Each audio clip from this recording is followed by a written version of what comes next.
Hey guys, Andres here. There are two popular traps in the Ruy Lopez Berlin, the fish and pole trap and the Mortimer Trap. In this video we're going to focus on the later one.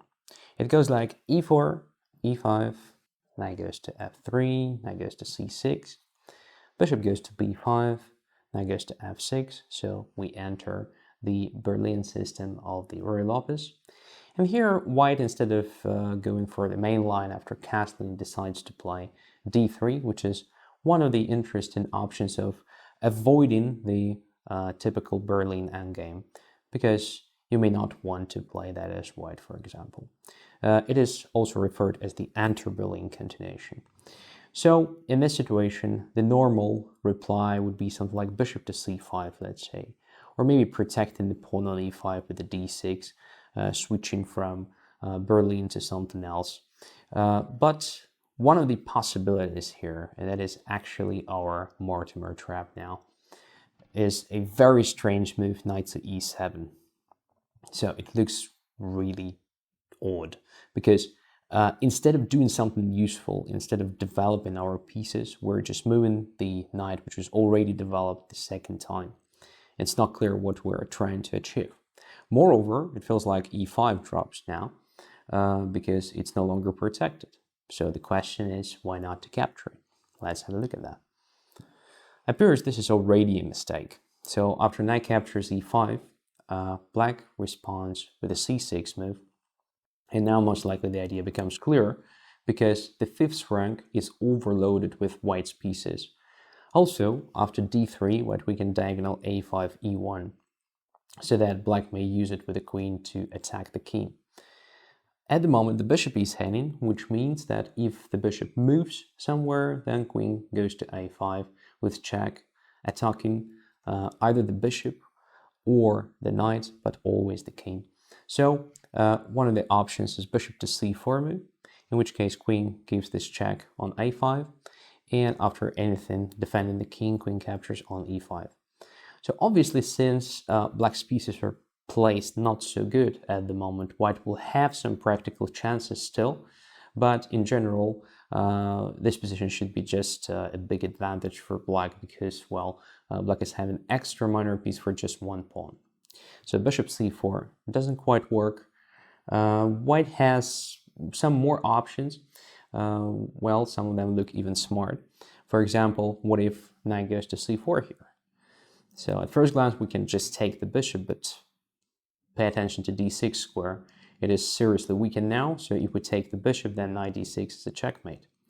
So knight c4 is an interesting try to hold the position, but the problem is that now the bishop is seriously limited by the own knight. So what black has to do here is just to protect d6 square somehow. Let's say knight goes to g6, and if bishop goes away to a4, there is just b5 with a fork winning the material again.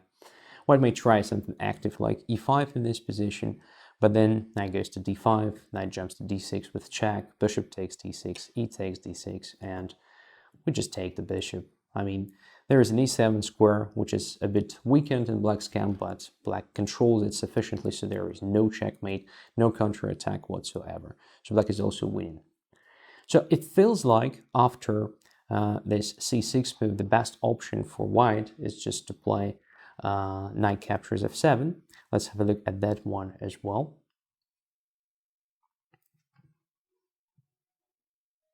So in this position, after c6 move, knight captures on f7, attacking the queen, and also creating a threat of knight d6 checkmate.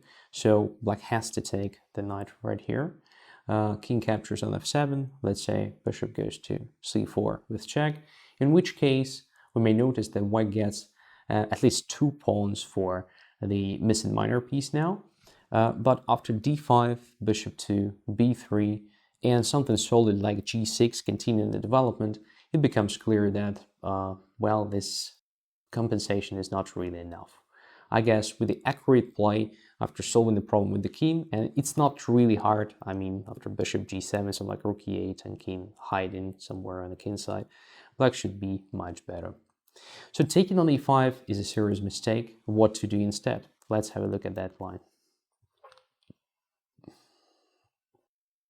So the best way to avoid all the complications is actually just to castle in this position. So simple castling, avoiding the complications on a5, e1 diagonal, and now e5 starts handing for real. So one of the typical reactions for black here is actually to play c6, and after bishop goes away, black puts his knight on g6. So as you may notice, it's not entirely stupid to play knight e7 move. It's not only about, hoping for white's knight captures on e5, but also relocating knight from c6 to g6, which may be quite interesting potentially because there is an f4 square to occupy and so on. Also, if we talk about the anti-Berlin concept, if you play, for example, something like bishop c5 or a similar move earlier after d3, there's always an option for white to capture that knight, making the position pretty similar to the exchanged variation, but with queens on the board, which is something that Berlin lowers, Berlin players may want to avoid. Here, the knight goes to g6, so there is no damaged pawn structure on the queen side and so on.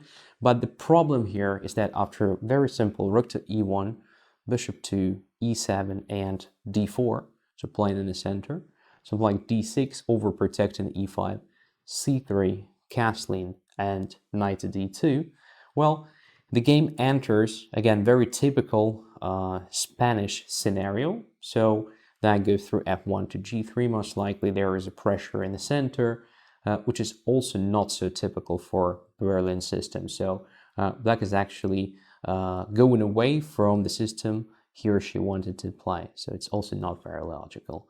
But in general, we should understand that in general, it's not a terrible mistake if you play knight to e7. So you can always occupy g6 and you will have slightly passive, but at the same time, pretty solid position. I hope you found this video useful. See you next videos.